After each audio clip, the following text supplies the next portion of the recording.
तारीफ करो जोर से, सबसे बेस्ट दिन के लिए तारीफ करो। आज ऊंची आवाज में तारीफ करो, ऊंची आवाज में हालेलुया।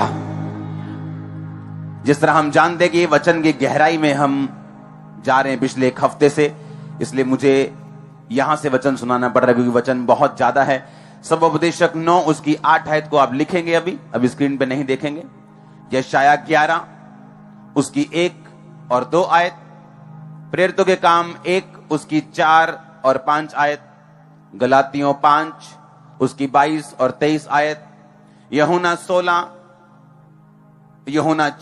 उसकी 16 आयत,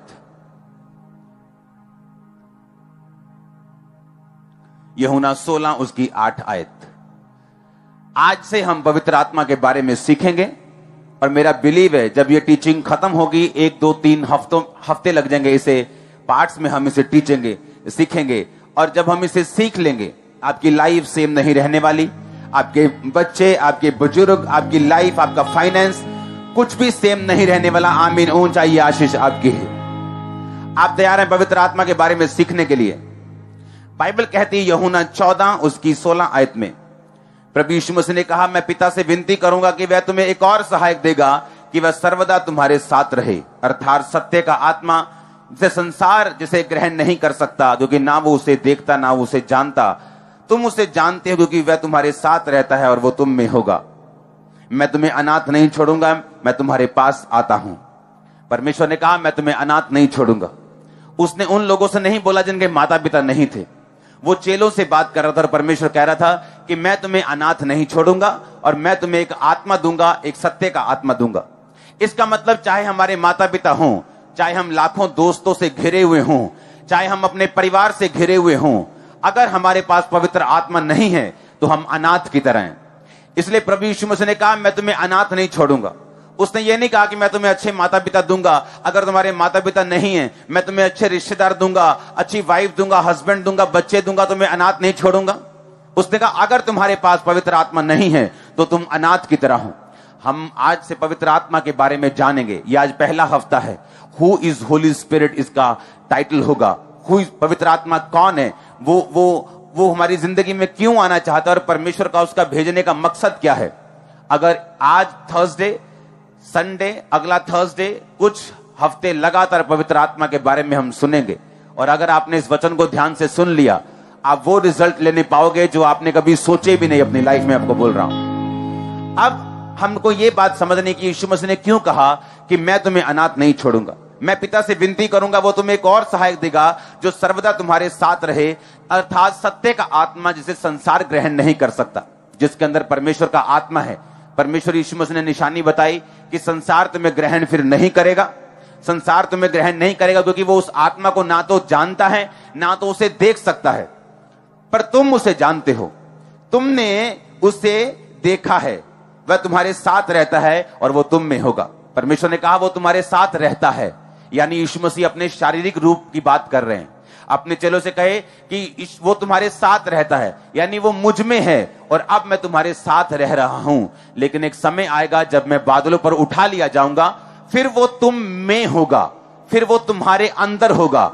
वो आत्मा फिर जो मेरे अंदर है, अब मैं तुम्हारे साथ रहता हूं। मेरे जी उठने के बाद जब मैं स्वर्ग चला जाऊंगा, पिता के दाहिने हाथ बैठ जाऊंगा, वहां से मैं वो पवित्र आत्मा जो मेरे अंदर है, मेरा आत्मा, मैं तुम में उंडेल दूंगा, फिर वो तुम्हारे अंदर होगा। सब बोलो आमीन। अब परमेश्वर ने कहा वो आत्मा तुम्हारे अंदर होगा, लेकिन आज कोई बंदा अपनी हीलिंग के लिए चर्च में आया है, कोई बंदा अपनी फाइनेंशियल ब्लेसिंग के लिए चर्च में आया है, कोई बंदा अपने जीवन के मसलों को हल करवाने के लिए चर्च में आया है। वो सोचता है मुझे इस पवित्र आत्मा की क्या जरूरत है, मेरे लिए हीलिंग की प्रेयर करो, मेरे लिए प्रोफेटिक वर्ड दो तो मैं ब्लेस होकर वापस जाऊं, मुझे ये पवित्र आत्मा की जरूरत नहीं। लेकिन मैं आपको बताऊंगा कि क्यों परमेश्वर का आत्मा आपको ये पवित्र आत्मा देना चाहता, अपने आप को आपको देना चाहता है। क्यों प्रभु यीशु मसीह ने कहा था कि तुम धरती पर अनाथ हो, अगर तुम्हारे पास पवित्र आत्मा नहीं, तुम धरती पर किसी काम के नहीं हो अगर पवित्र आत्मा तुम्हारे अंदर नहीं। इसीलिए प्रेरितों के काम उसकी 1 उसकी 4 और 5 में लिखा, अपनी स्क्रीन पर देखेंगे अगर है तो। उसने कहा, उस यीशु मसीह ने उनको आज्ञा दी यरूशलेम को ना छोड़ो, परंतु पिता के उस वायदे की पूरा होने की बाट जो हो इंतजार करो, जिसकी चर्चा तुम मुझसे सुन चुके हो। अर्थात क्योंकि यूहन्ना ने तुम्हें पानी से बपतिस्मा दिया, परंतु थोड़े दिनों के बाद तुम पवित्र आत्मा से बपतिस्मा पाओगे। सब बोलो आमीन। परमेश्वर ने कहा थोड़े दिन के बाद तुम पवित्र आत्मा से बपतिस्मा पाओगे, तुम पवित्र आत्मा से परिपूर्ण हो जाओगे। और ऐसा हुआ जब 120 लोगों के ऊपर पवित्र आत्मा उतरा, तो आज उन 120 के कारण आप हजारों लाखों यहां बैठे, उन 120 के कारण उन पर पवित्र आत्मा उतरा। पवित्र आत्मा से भर के उन्होंने पूरी दुनिया में काम किया, पूरी दुनिया में सुसमाचार दिया, चिन्ह किए, चमत्कार किए, मिरेकल्स किए, परमेश्वर के नाम में लोगों रूहों को बचाया, लोगों को बचाया, पापों से लोगों को आजाद किया। और बाइबल कहती पवित्र आत्मा का काम बढ़ता गया, पवित्र आत्मा लोगों को इस्तेमाल करता गया। उन लोगों को जो पवित्र आत्मा से भरे हुए थे, पवित्र आत्मा ने पूरी दुनिया में इस्तेमाल किया। सब बोलो आमीन। एक वचन को हम पढ़ेंगे, यशाया 11 उसकी 11 अध्याय उसकी 1 और 2 आयत। यिशै के ठूठ में से डाली फूट निकलेगी और उसकी जड़ में से एक शाखा निकलकर फलवंत होगी। यहोवा का आत्मा, बोलो यहोवा का आत्मा, बुद्धि और समझ का आत्मा, युक्ति पराक्रम का आत्मा, ज्ञान और यहोवा का आत्मा उस पर ठहरा रहेगा। बोलो उस पर ठहरा रहेगा। परमेश्वर ने कहा कि यीशु मसीह जब आएगा, उसने अपने नबियों के द्वारा बोला, यशाया नबी के द्वारा बोला, जब परमेश्वर आएगा तो उस पर, यीशु मसीह के ऊपर यहोवा का आत्मा होगा, बुद्धि और समझ का आत्मा। बोलो बुद्धि और समझ का आत्मा। इंग्लिश में लिखा, the spirit of the lord shall rest upon him, the spirit of wisdom and understanding. Wisdom, परमेश्वर ने कहा बुद्धि का आत्मा। यह शैतानी बुद्धि नहीं, यह परमेश्वर वाली बुद्धि थी। जिस तरह पौलुस एक जगह परमेश्वर के नाम के लिए पकड़ लिया गया, उसको लोगों ने कहा इसको मार दो, वहां सदूकी खड़े थे और फरीसी खड़े थे। 2 ग्रुप ने उन्हें पकड़ लिया पौलुस को। पौलुस जानता था कि 2 ग्रुप हैं, सदूकी और फरीसी। फरीसी ये मानते हैं कि जी उठना है, कि मरने के बाद जी उठना होगा। सदूकी ये मानते हैं कि जी उठना नहीं है। पौलुस ने अपने हाथों को उठाया, कहता मैं, मेरे भाइयों, मैं इस बारे में प्रचार कर रहा हूं कि प्रभु यीशु मसीह मुर्दों में से जी उठा। और वो आपस में लड़ने लगे, सदूकी और फरीसी, क्योंकि एक मानते थे कि जी उठना है, एक मानते थे जी उठना नहीं है। और लड़ने के कारण उन्हें पौलुस को छोड़ना पड़ा। पौलुस बचा। पौलुस को मालूम था कि बुद्धि के वरदान को किस तरह से काम में लेके आना है। स्पिरिट ऑफ अंडरस्टैंडिंग, समझ का आत्मा, युक्ति और पराक्रम का आत्मा। जिनके अंदर पवित्र आत्मा है, परमेश्वर उन्हें युक्तियां देता है, परमेश्वर उन्हें एडवाइस देता है, परमेश्वर उनसे बात करता है।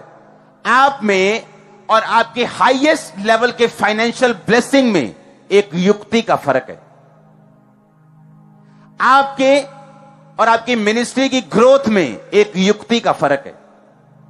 आपके अनसेटल्ड घर में, जो अभी तक सेटल नहीं हुआ, आपकी मैरिज में एक युक्ति का फर्क है, एडवाइस का फर्क है, जो अभी तक आप पवित्र आत्मा की नहीं ले पाए और आज के बाद आप लेने पाएंगे। सुनो मेरी बात, 2 तरह के इंसान हैं इस दुनिया में। एक वो जो परमेश्वर के साथ वफादार हैं और पवित्रताई में जीवन बिता रहे हैं, और परमेश्वर उनको युक्ति देता है, उनको एडवाइस देता है किस तरह से क्या करना है। अगर आप बिजनेसमैन हैं तो क्या करना है, अगर आप पास्टर हैं तो क्या करना है, अगर आपकी चर्च है तो क्या करना है, अगर आप जॉब में हैं तो क्या करना है। वो युक्ति उन्हीं लोगों को मिलती है जो पवित्र आत्मा के चलाए चलते हैं, क्योंकि बाइबल कहती है कि यहोवा का आत्मा वो युक्ति का आत्मा है, वो एडवाइस का आत्मा है, वो आपको गाइडेंस करता है, वो आपकी अगुवाई करता है। ये यहोवा की आत्मा का आपके अंदर एक निशानी होगी। एक टेस्टिमनी को हम सुनेंगे, जूम टेस्टिमनी को। उसके बाद मैं आपको बताऊंगा कि किस तरह से परमेश्वर का आत्मा हमारी जिंदगी में काम करता है। उस टेस्टिमनी को चलाना जरा, जूम की जो टेस्टिमनी हमने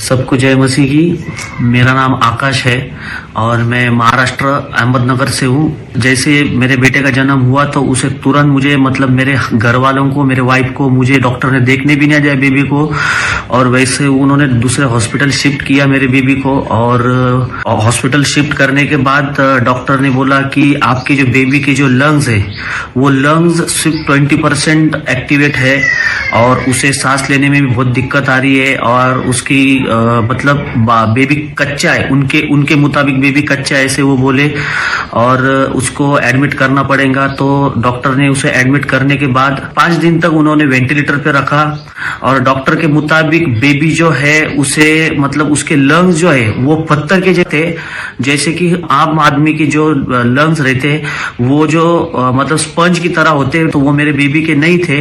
तो उसे सांस लेने में बहुत ज्यादा दिक्कत आती थी, और डॉक्टर ने जो है वो सिर्फ 72 आवर्स की मुझे गारंटी दी थी, और बेबी की मेरी बिल्कुल भी गारंटी नहीं दी थी कि वो जिंदा बच पाएगा या नहीं बच पाएगा। लेकिन मेरे स्पिरिचुअल फादर की जो वर्ड है कि आपके बच्चे सुरक्षित है, ये वर्ड में रिसीव करतेगा। और प्रभु का शुक्र है कि जूम ऐप के द्वारा पापा ने मेरे बेटे के ऊपर ले हैंड किया।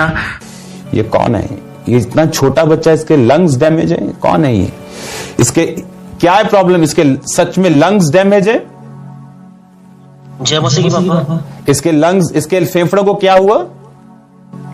पापा जी जैसे मतलब वो पैदा हुआ है ना पापा जी की डॉक्टर के मुताबिक उसके लंग्स जो 20 या 30% चल रहा है पापा जी। ओके, उसका दो सामने इसके लंग्स, इसके डैमेज हैं। मैं प्रार्थना करता हूं खुदावन, तो ऐसा परमेश्वर है जिसके पास सभी चीजें हैं खुदावन। मैं प्रार्थना करता हूं इसके लंग्स जो बने नहीं, in the name of Jesus, उस जीवित आकाश के परमेश्वर को मैं पुकारता हूं, वो उसके लंग्स को, इसके फेफड़ों को बनाए राइट नाउ। इसके फेफड़े बने खुदावन, इसके फेफड़े बने, आईसीयू में बने, अभी बने खुदावन। तेरा आत्मा इसे छुए राइट नाउ, तेरा आत्मा इसे टच करे राइट नाउ खुदावन, अभी राइट नाउ। गुड न्यूज इस फैमिली में आए खुदावन, यीशु मसीह के पवित्र और सामर्थी नाम में।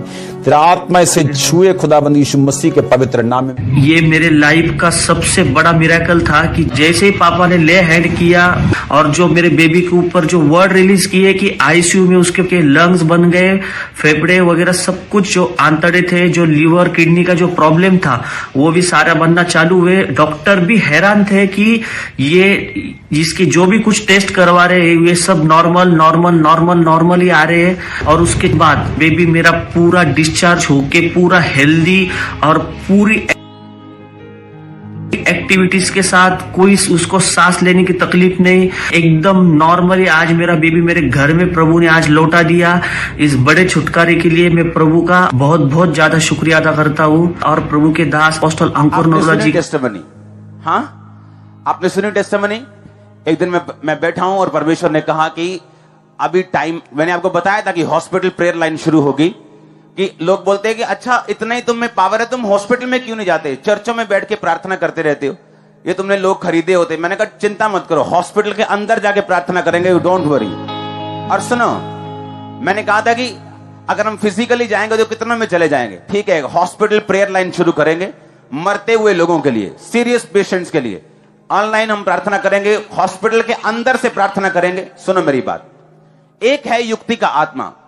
दो तरह के लोग हैं इस दुनिया में, एक हैं जिनको परमेश्वर गाइड करता है, दूसरे हैं जो खुद जेन्युइन नहीं है, खुद फेक हैं, लेकिन जेन्युइन लोगों की कॉपी कर लेते हैं, क्योंकि उनमें खुद में युक्ति नहीं है, उनमें खुद में युक्ति का आत्मा नहीं। क्योंकि युक्तियां जो हैं, एडवाइस जो है वो परमेश्वर की आत्मा देता है, उन लोगों में परमेश्वर का आत्मा नहीं है। इसलिए वो क्या करते हैं, किसी जेन्युइन बंदे को ढूंढते हैं, इंटरनेट पे उसे देखते हैं, उसे कॉपी करना शुरू कर देते हैं। लेकिन अगर आप में युक्ति का आत्मा होगा, आप हमेशा नंबर 1 रहेंगे, ब्लेस्ड रहेंगे, ऊंचे रहेंगे। सुनो मेरी बात, मैं क्यों आपको यह सिखा रहा हूं? परमेश्वर ने कहा अब वो टाइम आ गया कि तू हॉस्पिटल प्रेयर लाइन को शुरू करे, और जो लॉकडाउन के नीचे देश हैं उनके लिए प्रेयर लाइन को शुरू करे। आज बहुत सारी टेस्टिमनीज आपने सुनी होंगी मेरे आने से पहले। ये एक टेस्टिमनी मैंने कहा ठीक है, मैं लोगों को खुद आके दूंगा। आपने देखा उसके जो लंग्स थे वो पत्थर के थे, वो डेड था बेबी, उसे 72 आवर्स का टाइम दिया गया था, और आपने उसकी फादर की शक्ल देखनी थी जब मैं उस पे ले हैंड कर रहा था। परमेश्वर जब आपको युक्ति देता है तो वो युक्ति हेवनली होती। आप किसी की कॉपी नहीं मारते, क्योंकि जो जिनमें परमेश्वर का आत्मा नहीं है, जो इस प्रिटेंड करते हैं कि उनमें परमेश्वर का आत्मा है लेकिन है नहीं, उनको कॉपी करना पड़ता है, या आप अपने मेंटर की कॉपी करते हैं। दो तरह के लोग कॉपी करते हैं इस दुनिया में, या तो वो जो अपने मेंटर को कॉपी करते हैं, अपने अगुए को, अपने स्पिरिचुअल फादर को, या वो जिनके अंदर परमेश्वर का आत्मा नहीं है लेकिन वो चाहते हैं कि ऐसे काम हमारी सेवकाई में, हमारी लाइफ में भी, हमारी मिनिस्ट्री में भी हो। अब मैं आपको बताता हूं, परसों कल हाँ शायद कल दोपहर को मैं